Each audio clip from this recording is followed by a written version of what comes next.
Hello students, so today we will be discussing about social conditions in the Vijayanagar kingdoms. So Vijayanagar kingdoms, we will be discussing about what was the classes, middle class, upper class and how they were divided. So let's discuss about them in detail. Society was divided into three main classes: the nobles, the middle class and the common people. There were nobles who were on top of the food chain, there were middle class and common people. The nobles lived in luxury. Their life was very luxurious. Nobles, because they were on top of the pyramid, so they enjoyed the luxurious life. The common people were poor as they had to pay heavy taxes.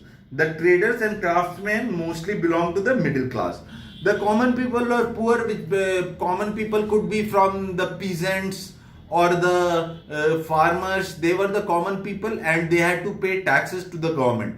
And also society was divided into traders and craftsmen, which were the middle class of the society. So there were three classes: nobles, middle class and lower class, which is lower class is common people.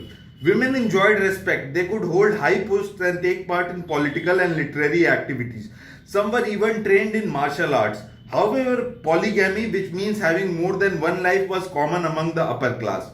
Women were treated with respect.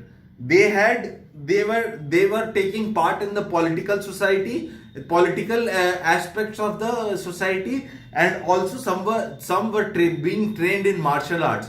But in the higher classes, in the nobles area, it was possible to have polygamy. Many nobles had more than one wife. So it was basically polygamy was practiced in nobles section of the society. Child marriage and dowry were also common. There was also child marriage. At a very young age, the child would get married, and dowry system was also there. The practice of sati existed. In this, a widow was encouraged to burn herself to death on the funeral pyre of her husband. What is sati? Practice of sati was abolished pretty late in India. Even that time, practice of sati existed. Sati is when a woman would throw herself into the burning pyre, which is when the dead body is being burned. In that fire, the woman would jump and give away her life. So this is the practice of sati, which was also common. The rulers were Hindu but tolerant towards other religions. The Brahmins who performed religious rituals and sacrifices had high social status. The rulers in Vijayanagar kingdoms were mostly Hindus, but all other religions like Islam, Christianity and all these were welcome, and they were treated with equal respect. The Hindu priests had a very high position in the society.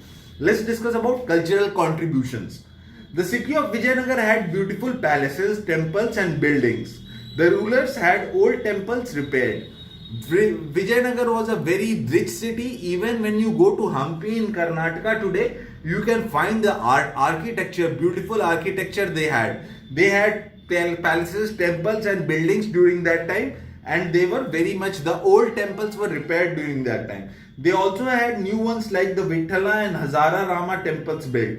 Vithala and Hazara Rama temples, they were the newest structures that were being built.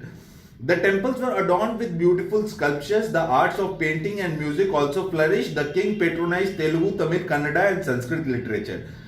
So there were arts flourished during that time. The rulers also, they gave way to literature in the form of Sanskrit, Kannada, Telugu and all such languages. Now we discuss the decline of the Vijayanagar Empire. Krishnadeva Raya was succeeded by weak rulers who had corrupt ministers and provincial governors. After Krishnadeva Raya, many weak rulers came, and their ministers and their council was not very, they were basically corrupt. Continuous war with the kingdoms of Bijapur, Golconda and Ahmednagar weakened Vijayanagar. There was a continuous war with Bijapur that we have discussed earlier. There was war with Golconda and Ahmednagar, and which weakened the Vijayanagar kingdom. Finally, these three kingdoms together attacked and defeated Vijayanagar in 1565. So Bijapur, Golconda and Ahmednagar, they ganged up against Vijayanagar, and in 1565 they defeated the Vijayanagar kingdom. The city of Vijayanagar was plundered and destroyed, and many of its people were killed. during that time the city was destroyed, people were killed, and that is what is happened. This concludes our chapter, dear student. We will begin a new chapter. In the next page you can see some of the structures during the Bahmani and Vijayanagar kingdoms. In the next page, that is page number 40 and 41. Have a good day, students.